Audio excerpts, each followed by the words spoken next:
बीड प्रकरणामध्ये एक मोठी बातमी समोर येतेय। फरार असलेल्या आरोपींची संपत्ती जप्त करा असे आदेश मुख्यमंत्री देवेंद्र फडणवीसांनी दिलेले आहेत। बीड प्रकरणामधली एक महत्त्वाची अपडेट आपण पाहतो आहे।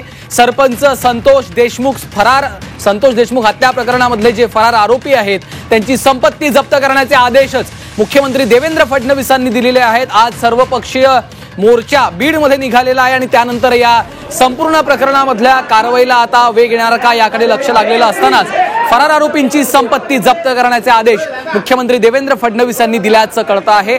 ओम देशमुख आमचे प्रतिनिधी सध्या फोन लाईनवरनं आपल्या सोबत आहेत। ओम, आपण पाहतोय फरार आरोपींची संपत्ती जप्त करण्याचे आदेश मुख्यमंत्र्यांनी दिलेत, काय अपडेट्स आहेत?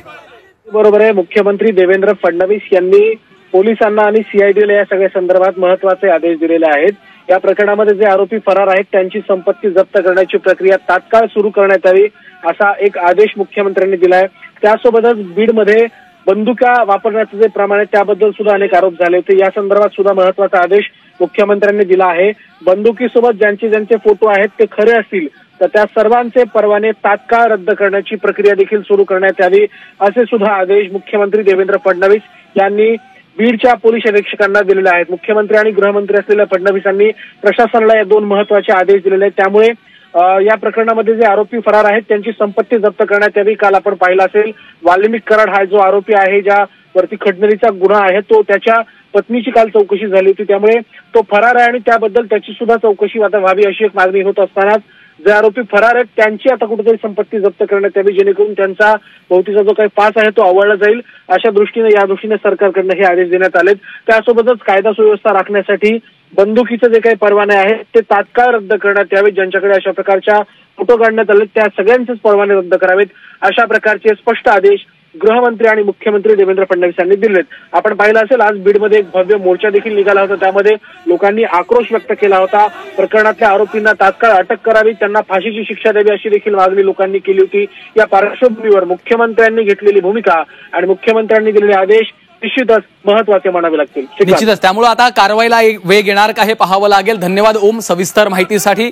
दरम्यान फरार आरोपींची संपत्ती जप्त करा असे आदेश मुख्यमंत्री देवेंद्र फडणवीसांनी दिलेले आहेत। त्यामध्ये आरोपी सुदर्शन घुले, सुधीर सांगळे आणि कृष्णा आंधळे हे 3 आरोपी सध्या फरार आहेत। या फरार असलेल्या आरोपींची संपत्ती जप्त करण्यात यावी असे आदेशच मुख्यमंत्री देवेंद्र फडणवीसांनी दिलेले आहेत। त्यामुळे आता या संपूर्ण प्रकरणात कारवाईला वेग येतो का हे पाहणं महत्त्वाचं आहे। बीडमध्ये सर्वपक्षीय मोर्चा निघालेला आहे आणि यामध्ये आता या संपूर्ण प्रकरणाची कारवाई व्हावी आणि आरोपींना लवकरात लवकर अटक व्हावी अशी देखील मागणी केली जात आहे। दरम्यान मुख्यमंत्री देवेंद्र फडणवीसांनी या संदर्भात महत्त्वाचे आदेश दिले आहेत। फरार असलेल्या आरोपींची संपत्ती जप्त करा असे आदेश मुख्यमंत्री देवेंद्र फडणवीसांनी दिलेले आहेत। दरम्यान विरोधकांकडून या संपूर्ण प्रकरणामध्ये आता आक्रमक भूमिका घेतली जाते। आरोपींना तत्काळ अटक करावी, धनंजय मुंडे यांच्या देखील राजीनाम्याची मागणी विरोधकांनी केलेली आहे। या संपूर्ण प्रकरणामध्ये आता कारवाईला वेग येणार का हे पाहणं महत्त्वाचं आहे आणि त्या पार्श्वभूमीवर आता मुख्यमंत्री देवेंद्र फडणवीसांनी हे महत्त्वाचे आदेश दिले आहेत।